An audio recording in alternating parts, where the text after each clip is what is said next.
The moment the Wolf King lunged at the young man, both of them plummeted off the cliff together. During the fall, the Wolf King attacked again, but Jack was no ordinary teenager. He immediately fought back and bit the wolf in return. The Wolf King released its grip in pain, but Jack wasn't about to let it go. He pierced the Wolf King's head with the shovel, killing it instantly. Jack used the Wolf King's corpse as a cushion, and successfully landed safely. But the danger was far from over. A black shadow suddenly appeared on the Wolf King's corpse. Jack immediately swung his blade to attack, cutting the shadow in half, but the shadow didn't die. Instead, it seized control of Jack's hands. The shadow quickly crawled all over Jack's body, completely enveloping him. At the critical moment, the purple crystal inside Jack's body began to glow. The shadow seemed terrified of this power, frantically trying to escape from Jack's body. But ultimately, the shadow was completely absorbed by the purple crystal. Jack actually benefited from this ordeal, and successfully breaking through to Elite Level 3. However, just then, a blood-stained weapon fragment floated down the river. Jack recognized it as Mark's shield, but he was a step too late. Mark was already dead.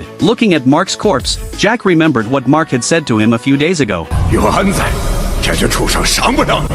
A few days earlier, William had recalled the 3 members of the Thunder Squad: Henny, who had reached Elite Level 4 Mastery, Ava at Elite Level 3, and Mark, who possessed natural strength at Elite Level 3. The leader of the scavenger camp had issued a new mission. The squad that collected the most 7-leaf grass would receive 3 morning pills with effects far superior to white pills. But what William didn't know was that the Lord had already discovered they had hidden a herb field in the Forbidden Zone, so he deliberately raised the purchase price for 7-leaf grass, and arranged for the Blood Shadow Squad to prepare a trap to catch them all. On the way to the harvesting site, William taught Jack many survival rules of the Forbidden Zone, especially emphasizing that in the Forbidden Zone, the most dangerous things weren't just monsters and beasts. Sometimes human nature was far more terrifying than either of those. No sooner had William finished speaking, then Mark, who was harvesting 7-leaf grass, noticed something wrong. After William's inspection, he discovered that someone had scattered powder here that could attract wild beasts. Large packs of black-scaled wolves were quickly drawn by the powder. Everyone immediately drew their weapons and fought these black-scaled wolves. Jack's performance earned recognition from the other members, especially Mark. Though he looked tall and burly, he had an incredibly gentle heart. These black-scaled wolves weren't very strong in combat, but there were simply too many of them. William decisively ordered the team members to take Jack and leave first, while he and Mark stayed behind to cover their retreat.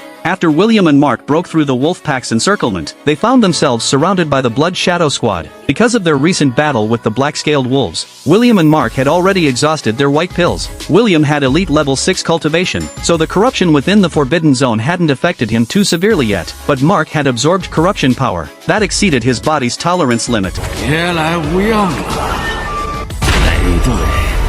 Combined with the Blood Shadow Squad's relentless attacks, Mark finally couldn't withstand the corruption's erosion, and began to undergo mutation. But he still retained a trace of human rationality. Seeing William struggling alone, Mark threw caution to the wind. He grabbed the enemy's strongest squad member, and chose to self-destruct. This scene was witnessed by Jack, who had just arrived. His originally gentle gaze turned violent and fierce the moment he saw the Blood Shadow Squad members in front of him. Under their horrified stares,